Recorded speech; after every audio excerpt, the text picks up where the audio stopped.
In the words of Lex Friedman, we need more citizen journalists. And this series will tap into your journalistic potential.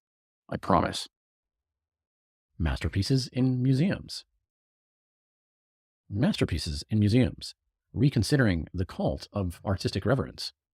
A peculiar phenomenon occurs in museums, hallowed halls, an almost religious reverence of artistic masterpieces.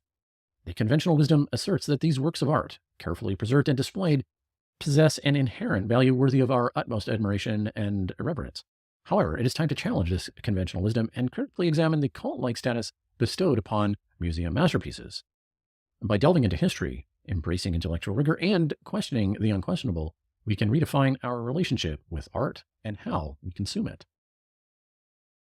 The museum as a temple.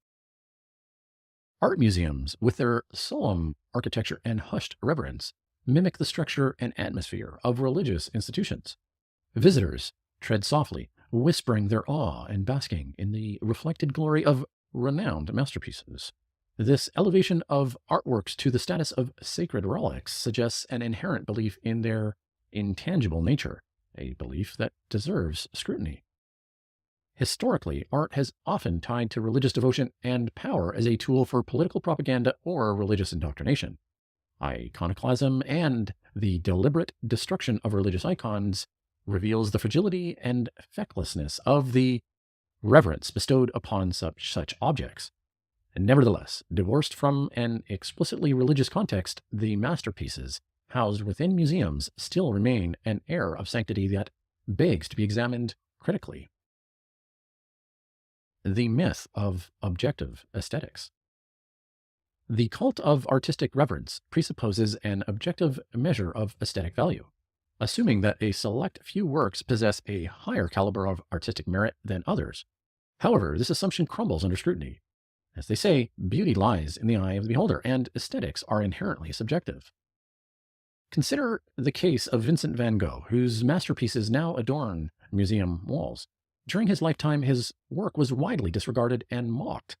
Only posthumously, after an orchestrated campaign by his brother and a sympathetic art critic, Van Gogh's genius began to be recognized. The zeitgeist shapes the value we assign to artworks, the whims of the market, and the influence of curators and critics.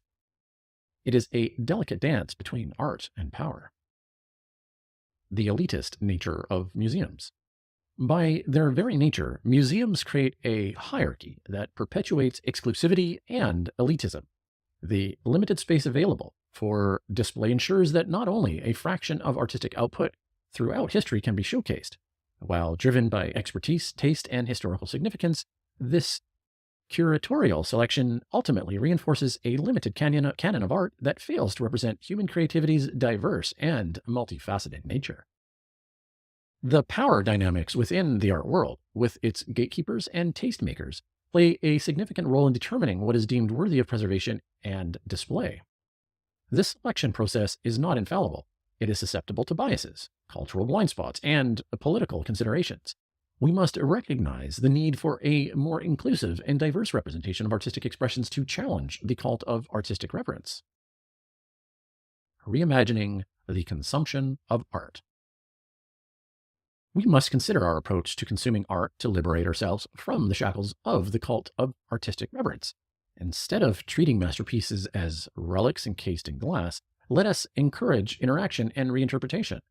The act of creation is not static, but ever evolving, and our engagement with art should reflect this dynamism. Technology offers us new avenues for democratizing access to art. Virtual exhibitions, online platforms, and digital reproductions enable broader participation and engagement.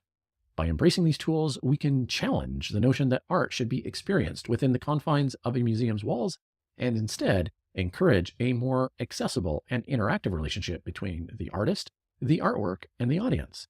We can invite viewers to actively question, interpret, and contribute to the artistic process, blurring the boundaries between creator and consumer. In this new paradigm, art becomes a living, breathing dialogue where diverse perspectives and voices can thrive. Furthermore, we must broaden our definition of art beyond the confines of traditional mediums. Artistic expression is not limited to oil and canvas or sculptures in marble. Instead, it encompasses many forms, from street graffiti to performance art. digital installations, and immersive experiences. By embracing the expansiveness of art, we break free from the limitations imposed by the cult of reverence and open ourselves to a rich tapestry of human creativity. Simultaneously, we should challenge the notion that artistic value is solely determined by market forces or the opinion of cultural elite. While economic considerations and expert analysis have their place, we should not allow them to dictate the worth and significance of an artwork. Instead, we should value art's ability to provoke thought, evoke emotions, and challenge the status quo. Let us not forget that art has long catalyzed social and political change. Throughout history, artists have defied conventions, questioned authority, and shattered societal norms. By reclaiming art's subversive and transformative power, we can use it to critique, challenge, and reshape our world. In conclusion, the cult of artistic reverence within museums is not beyond reproach. However, it is time to critically examine the elevated status bestowed upon masterpieces and the power dynamics perpetuating exclusivity within the art world. By embracing subjectivity, inclusivity, and the democratizing potential of technology, we can redefine our relationship with art. Let us forge a new path where art is a vibrant, dynamic conversation that transcends the confines of museums and embraces the diversity of human creativity.